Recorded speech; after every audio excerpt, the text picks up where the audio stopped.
Tak prosím, nechajte mi aspoň dve vety. Nech sa páči.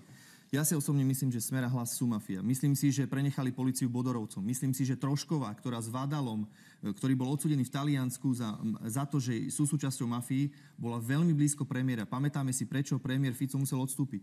Pamätám si, ako bol zabitý Ján Kuciak so svojou snúbenicou na základe toho, že písal o kšeftoch a o tom, čo robil Smer. Ďakujem pekne, pán Šipoš, toto ste už niekoľkokrát povedali. Počkajte, a ešte, keď si zoberieme, že špeciálny prokurátor, ich chránenec, ktorý najväčšie kauzy mal vyšetrovať a on ich zametal pod koberec, je odsúdený.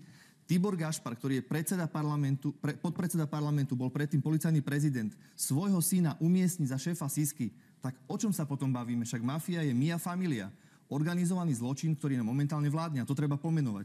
A práve takisto by vám poslanci stranu Smer vyčítali vaše hospodárenie počas čiast pandémie. Takisto zneužívanie. Počúvajte, o hospodárení sa môžeme baviť, viete, máme túto tému, ale ja hovorím o tom, že keď raz tieto politické strany nám tu vládnu, sami sebe si zahlasujú, aby neboli obžalovaní, aby neboli obvinení, aby išli zločincom, jednoducho vychádzajú v ústrety. Ďakujem, pán Šipoš, už ste sa k tejto téme vyjadrili. Máme tu ministra životného prostredia. Poďme k témam, ktoré sú v agende toho.